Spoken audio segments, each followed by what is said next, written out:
ಇವತ್ತು ನಾನು ಮಾವಿನ ಹಣ್ಣಿನ ಸೀಕರಣೆ ಮಾಡೋದನ್ನು ತೋರಿಸ್ತಾ ಇದ್ದೀನಿ.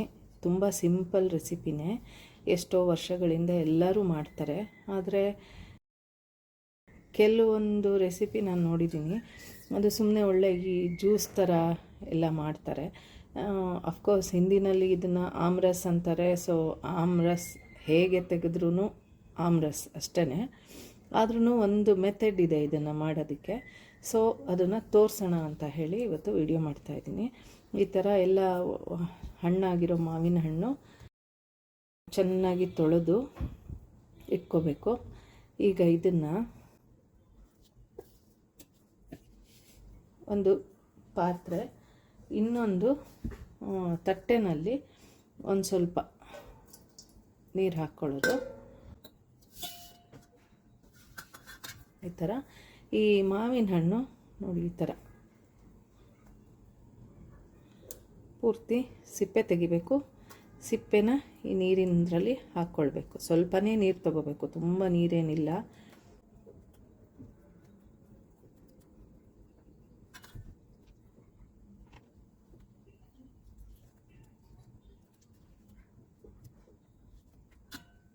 ನೋಡಿ, ಎಲ್ಲದ್ರದ್ದು ಸಿಪ್ಪೆ ತೆಕ್ಕೊಂಡಿದ್ದೀನಿ. ಎಷ್ಟು ಒಂದೇ ಒಂದು ಹಣ್ಣಿಂದು ಬೇಕಾದ್ರೂ ಮಾಡ್ಕೋಬೋದು, ಎಷ್ಟು ಹಣ್ಣಿಂದು ಬೇಕಾದ್ರೂ ಮಾಡ್ಬೋದು. ಆದಷ್ಟು ಸ್ವಲ್ಪ ಸ್ವೀಟಾಗಿರೋದನ್ನು ನೋಡಿ ತಂದ್ಕೊಂಡ್ರೆ ನಾವು ಎಕ್ಸ್ಟ್ರಾ ಸಕ್ಕರೆ ಆಗಲಿ ಬೆಲ್ಲ ಆಗಲಿ ಅದು ಆ್ಯಡ್ ಮಾಡೋದು ಉಳಿಯುತ್ತೆ. ನೋಡಿ, ಈ ಥರ ಇದನ್ನು ತೊಗೊಂಡು ನೋಡಿ, ಹೀಗೆ ಕೈಯಲ್ಲಿ ಈ ಥರ ದೊಡ್ಡದು ಹೀಗೆ ಪೀಸ್ ಬರೋ ಹಾಗೆ ಇದನ್ನು ತೆಕ್ಕೋಬೇಕು. ಇದನ್ನು ಸುಮ್ಮನೆ ಹಣ್ಣಿಂದು ಪಲ್ಪ್ ಎಲ್ಲ ತೆಕ್ಕೊಂಡು ಮಿಕ್ಸಿಗೆ ಹಾಕಿ ಎಲ್ಲ ಮಾಡೋದು ಮಾಡ್ಬೋದು, ಮಾಡಬಾರ್ದು ಅಂತೇನಲ್ಲ, ಅಥವಾ ಅದರಿಂದ ರುಚಿ ಏನು ಚೇಂಜ್ ಆಗಲ್ಲ. ಬಟ್ ಇದನ್ನು ಮಾಡೋ ರೀತಿ ಹೀಗೆ. ಇದನ್ನೆಲ್ಲ ವಾಟೆನೆಲ್ಲ ಒಂದು ಕಡೆ ಇಟ್ಕೊಂಡು ಚಪಾತಿ, ಸಾಮಾನ್ಯಕ್ಕೆ ಚಪಾತಿ, ಪೂರಿ, ಹಿಟ್ಟಿನ ಹೋಳಿಗೆ ಇದ್ರ ಜೊತೆನೇ ಸೀಕರಣೆ ಮಾಡೋದು. ನಮ್ಮ ಶಿಕಾರಿಪುರ, ಮಲೆನಾಡಲ್ಲಿ ಶಿಕಾರಿಪುರ, ಶಿವಮೊಗ್ಗ ಆ ಕಡೆ ಅಂತೂ ಹಿಟ್ಟಿನ ಹೋಳಿಗೆಗೆ ಸೀಕರಣೆನೇ ಮಾಡೋದು. ಹಾಗೆ ನೋಡಿ, ಅದು ನೀವು ಚಪಾತಿ ತಿನ್ನೋವಾಗ ಈ ಥರ ಬೈಟ್ ಸಿಗಬೇಕು. ಈ ಥರನೇ ಎಲ್ಲದನ್ನು ಈಗ ಮಾಡ್ಕೊಳ್ತೀನಿ. ಕೈಯಲ್ಲಿ ಆ ಥರ ಮಾಡೋದಕ್ಕೆ ಸರಿ ಅನಿಸಲ್ಲ ಅಥವಾ ಇದಾಗುತ್ತಾ. ಸೊ ಈ ಥರ ಸಿಪ್ಪೆ ತೆಕ್ಕೊಂಡು ನೋಡಿ, ಚಾಕುಲಿ ಕೂಡ ಹೀಗೆ ಮಾಡಿಕೊಂಡ್ರು ಆಯಿತು. ಬಟ್ ಕೈಯಲ್ಲಿ ಮಾಡಿದ್ರೂ ಚೆನ್ನಾಗಿರುತ್ತೆ. ಅದ್ರ ರುಚಿ ಒಂದು ಕೈ ರುಚಿ ಅಂತೀವಲ್ಲ ಆ ಥರ. ಇಲ್ಲ ಅಂದರೆ ಇದನ್ನು ಹೀಗೆ ರ್ಯಾಂಡಮಾಗಿ ಸುಮ್ಮನೆ ತೆಕ್ಕೊಳ್ಳೋದು. ಈ ಥರ ಮಾಡಿದ್ರು ಓಕೆ. ಈ ಥರ ಎಲ್ಲ ತೆಕ್ಕೊಂಡಾದಮೇಲೆ ಇದು ತಟ್ಟೆಯಲ್ಲಿ ನೀರಲ್ಲಿ ಹಾಕಿರ್ತೀವಲ್ಲ, ಇದನ್ನು ಸುಮ್ಮನೆ ಹೀಗೆ ಅಕಸ್ಮಾತ್ ಏನಾದರೂ ಈ ಸಿಪ್ಪೆಲೇನು ತುಂಬ ನೋಡಿ, ಇದರಲ್ಲಿ ಏನೂ ಇಲ್ಲ, ಫುಲ್ ತೆಗೆದಿದ್ದೀನಿ. ಅದೇ ನೋಡಿ, ಇದರಲ್ಲಿ ಸ್ವಲ್ಪ ಎಲ್ಲ ಉಳ್ಕೊಂಡಿದೆ. ಸೊ ಈ ಥರ ಇರೋದನ್ನೆಲ್ಲ ಈಗ ಈ ಥರ ಮಾಡಿದಾಗ ಅದು ಎಲ್ಲನೂ ಬರುತ್ತೆ.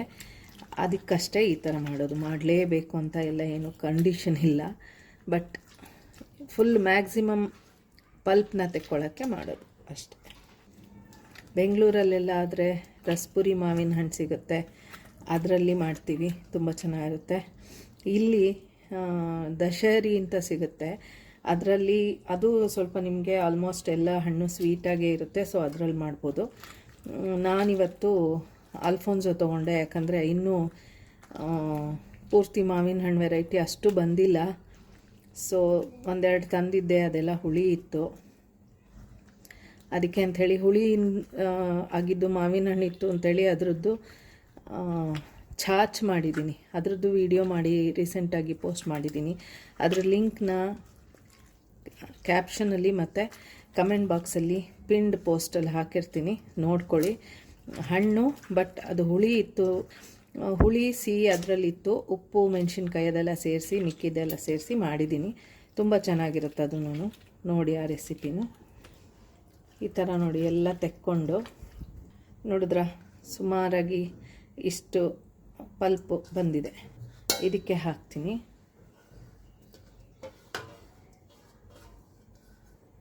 ಈಗ ಇದಕ್ಕೆ ಇನ್ನೊಂದು ಸ್ವಲ್ಪ ನೀರು ಹಾಕ್ಕೊಂಡು, ಇದು ವಾಟೆ ಎಲ್ಲ ತೆಕ್ಕೊಂಡಿರ್ತೀವಲ್ಲ, ಇದನ್ನು ಅಷ್ಟೇ ಸುಮ್ಮನೆ ಮ್ಯಾಕ್ಸಿಮಮ್ ಪಲ್ಪ್ ನಾವು ಎಲ್ಲ ತೆಗೆದು ವೇಸ್ಟ್ ಮಾಡದೆ ಎಲ್ಲ ಮಾಡೋದಕ್ಕೆ ಇದೆರಡು ಮಾಡೋದು.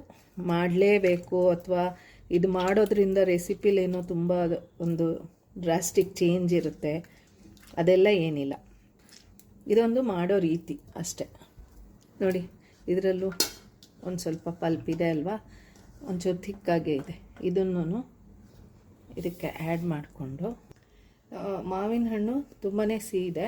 ಮಾವಿನ ಹಣ್ಣು ಎಷ್ಟು ಸಿಹಿ ಇದೆ ಅಂತ ನೋಡಿಕೊಂಡು ಸಕ್ಕರೆ, ಬೆಲ್ಲ ಏನು ಬೇಕಾದ್ರೂ ಹಾಕ್ಬೋದು. ನಾನು ಪೌಡರ್ ಮಾಡಿರೋ ಕಲ್ಲು ಸಕ್ಕರೆ ಹಾಕ್ತಾಯಿದ್ದೀನಿ, ಕೆಂಪು ಕಲ್ಲು ಸಕ್ಕರೆ. ಯಾಕಂದರೆ ಇದು ಬಾಡಿನ ತಂಪು ಮಾಡುತ್ತೆ ಅಂತಾರೆ ಸಮ್ಮರಲ್ಲಿ. ನಾನು ಇದೊಂದು 1.5 ಟೇಬಲ್ ಸ್ಪೂನ್ ಹಾಕ್ತಾಯಿದ್ದೀನಿ ನಾನು ಅಷ್ಟೇ. ಆಮೇಲೆ ಒಂದು ಅರ್ಧ ಟೀ ಸ್ಪೂನಷ್ಟು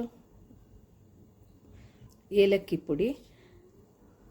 ಇದಕ್ಕೆ 1/4 ಕಪ್ಪು ಅಥವಾ ಅರ್ಧ ಕಪ್ಪು ಅಷ್ಟು ರೂಮ್ ಟೆಂಪ್ರೇಚರಲ್ಲಿರೋ ಹಾಲು ಹಾಕಬೇಕು. ಬಿಸಿನೂ ಇರಬಾರ್ದು, ತುಂಬ ಕೋಲ್ಡಾಗಿರೋದು ಬೇಕಾದವ್ರು ಹಾಕ್ಕೊಳ್ಬೋದು. ಇದಕ್ಕೆ ಹಾಕೋದು ಹಿಂಗೇ, ಬಿಸಿನೂ ಇರಬಾರ್ದು, ತಣ್ಣಗೂ ಇರಬಾರ್ದು, ರೂಮ್ ಟೆಂಪ್ರೇಚರಲ್ಲಿರೋದು.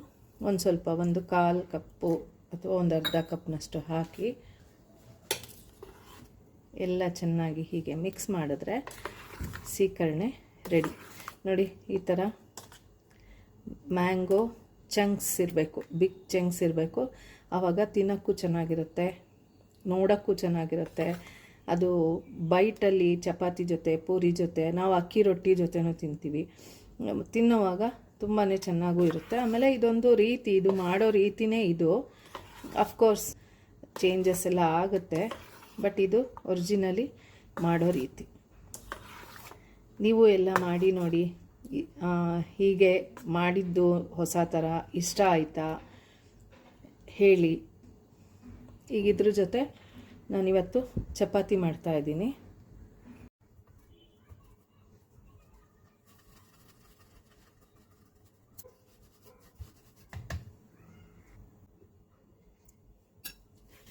ಚಪಾತಿ ಈ ಥರ ಹಿಟ್ಟು ಈ ಥರ ಒಂದು ಉರುಳಿನ ಈ ಥರ ಲಟ್ಟಿಸ್ಕೊಂಡು ತುಪ್ಪ ಹಚ್ಚಿ, ಸೀಕರಣೆ ಜೊತೆ ಯಾವಾಗ ಚಪಾತಿ ಮಾಡಿದ್ರೂ ತುಪ್ಪ ಹಚ್ಚಿದ್ರೆ ಒಳ್ಳೆಯದು. ಸ್ವಲ್ಪ ತುಪ್ಪ.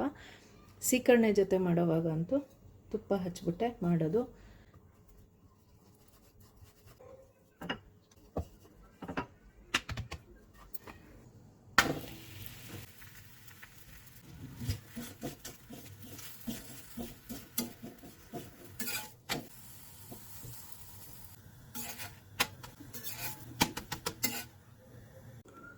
ಚಪಾತಿ ಮತ್ತು ಸೀಕರಣೆ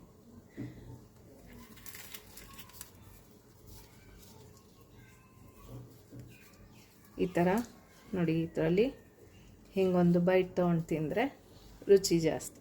thank you all. Thanks for watching. ನೀವು ಎಲ್ಲರೂ ಮಾಡಿ ನೋಡಿ, ಹೇಗೆ ಬಂತು, ಇಷ್ಟ ಆಯಿತಾ ಹೇಳಿ ನನಗೆ. Thank you.